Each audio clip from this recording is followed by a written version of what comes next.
Welcome to white hat reality where we bring you value over valuation. पिछले कुछ दिनों में हमें ढेरों मैसेजेस एंड कमेंट्स रिसीव हुए हैं ये पूछने के लिए कि क्या रियल एस्टेट मार्केट क्रैश होने वाला है। Most of you must be aware कि दिल्ली एंड एनसीआर का real estate market slow down तो जरूर फेस कर रहा है, बट क्या ये स्लो डाउन एक मार्केट क्रैश में कन्वर्ट हो सकता है? वेल, हमारा मानना है कि स्लो डाउन तो आ सकता है लेकिन क्रैश अभी एक्सपेक्टेड नहीं है। मार्केट का स्लो डाउन होना एक्सपेक्टेड पहले से ही था और उसके पीछे 3 मेजर रीजंस थे। चलिए इन तीनों रीजंस को स्टेप बाय स्टेप समझते हैं एग्जांपल्स के साथ।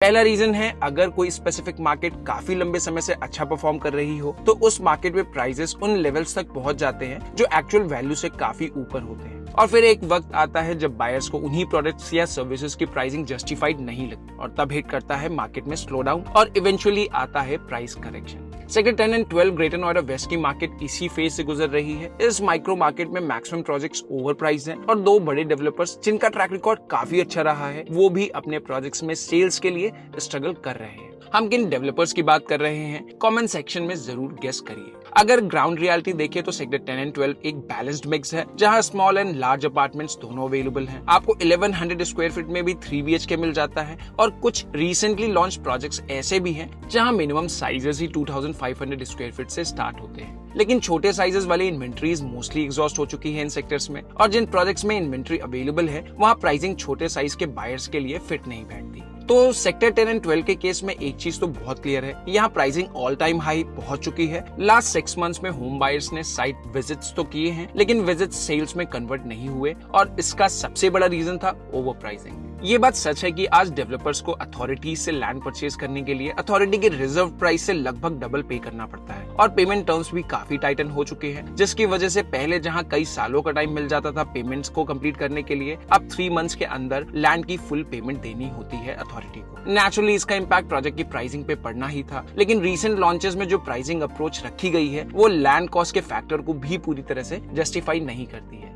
सेक्टर 12 में गोदरेज भी अपना प्रोजेक्ट लॉन्च करने जा रहा है। ये वही प्रोजेक्ट है जिसके लिए गोदरेज ने अब तक का हाईएस्ट प्राइस पे किया था ग्रेटर नोएडा वेस्ट में लैंड लेने के लिए। गोदरेज की टीम मार्केट कंडीशन से काफी अवेयर होगी, इसलिए उन्हें अपने प्रोजेक्ट के साइजेस और प्राइसिंग का कॉम्बिनेशन बहुत ही सोच समझकर लाना पड़ेगा। आपको क्या लगता है, गोदरेज जैसे ब्रांड के लिए इस एक्सपेंसिव लैंड पर एक कॉम्पिटिटिव प्राइस पॉइंट पॉसिबल है? कमेंट सेक्शन में अपने थॉट्स जरूर शेयर करें। अब बात करते हैं दूसरे बड़े रीजन की, जो शायद सबसे बड़ा रीजन है मार्केट में स्लो डाउन का। डेवलपर्स का बायर के रियल डिमांड को ओवरलुक करना। कोविड के बाद से डेवलपर ने कंसिस्टेंटली बड़े साइज के अपार्टमेंट्स लॉन्च करने स्टार्ट कर दिए हैं। हर नए प्रोजेक्ट्स में आप देखेंगे लार्जर यूनिट साइजेस डोमिनेट करते आए हैं और ये सब हुआ मार्केट डिमांड को समझे बिना, या ये कहें कि मार्केट में बड़े साइजेस की डिमांड को ओवर एस्टिमेट किया गया। हमें कई कॉल्स और मैसेजेस मिलते हैं जिनका कॉमन थीम ये होता है कि बायर्स को 2 या 3 BHK छोटे साइज में चाहिए, लेकिन वो सेगमेंट मार्केट में अवेलेबल ही नहीं है। पिछले 2 सालों में जितने भी नए प्रोजेक्ट्स लॉन्च हुए हैं मेजॉरिटी में 2 BHK यूनिट्स या तो एब्सेंट हैं या नेग्लिजिबल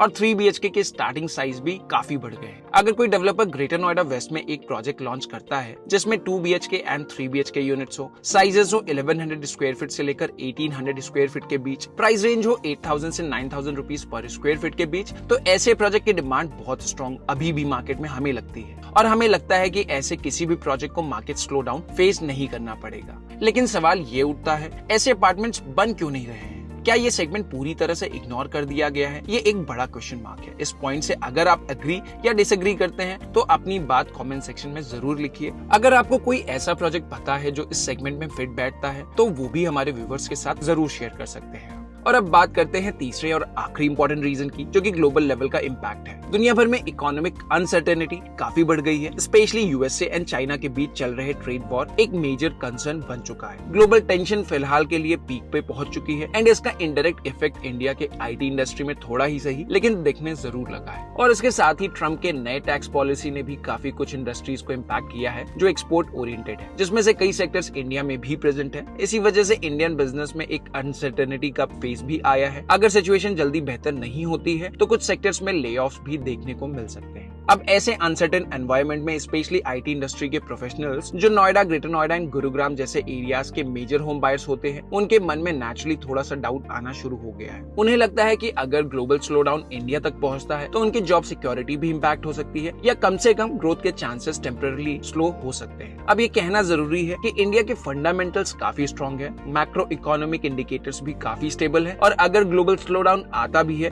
तो रिसेशन का इम्पैक्ट इंडिया में डायरेक्टली देखने को मिले ये काफी अनलाइकली है। लेकिन जितनी कॉशियस ऑडियंस आज है उतनी कुछ मंथ्स पहले नहीं थी और इसका इम्पैक्ट हाउसिंग डिसीजन पे डेफिनेटली पड़ रहा है, which is indirectly leading to slow down in real estate market too. Result ये है कि कुछ परसेंटेज ऑफ जेन्युइन बायर्स भी फिलहाल अपनी बाइंग डिसीजंस को पोस्टपोन कर रहे हैं, ना कि इसलिए कि उनके पास पैसा नहीं है या वो अफोर्ड नहीं कर पा रहे हैं, बल्कि इसलिए कि वो सर्टेनिटी का वेट कर रहे हैं कि जब सिचुएशन थोड़ी प्रेडिक्टेबल हो जाए तब वो कॉन्फिडेंटली अपने नेक्स्ट फाइनेंशियल स्टेप प्लान कर सके। तो कहने का मतलब ये है कि डिमांड मार्केट में अभी भी है, it's just that the right project at the right price point can still get a good response. आज की मार्केट कंडीशंस पहले से काफी टफ जरूर हो चुकी है। Currently the market is challenging और अगर कोई भी डेवलपर मार्केट को अच्छे से स्टडी किए बिना अपना प्रोजेक्ट लॉन्च करता है तो चांसेस काफी हाई है कि उन्हें अपने प्रोजेक्ट की सेल्स के लिए काफी स्ट्रगल करना पड़ेगा। बायर्स के लिए एडवाइस ये है कि अगर करंट ग्लोबल मार्केट कंडीशंस की कंटेक्स्ट में आपको लगता है कि आपकी इंडस्ट्री कोई बड़ा शिफ्ट नहीं देखने वाली है और आपको अपना जॉब या बिजनेस सिक्योर लगता है तो ये एक सही टाइम हो सकता है किसी भी प्रोजेक्ट में एंटर करने का। इस वक्त या आने वाले कुछ महीनों में आप सही प्राइस और सही पेमेंट प्लान को अच्छी तरह से निगोशिएट कर सकते हैं। साथ ही एज अ बायर आपको आदत डालनी चाहिए कि किसी भी प्रोजेक्ट की एक्चुअल कैलकुलेशन करते वक्त प्राइस को सही तरीके से समझें, specially with respect to carpet area and built up area. That's all for today's video. See you in the next one. Till then, take care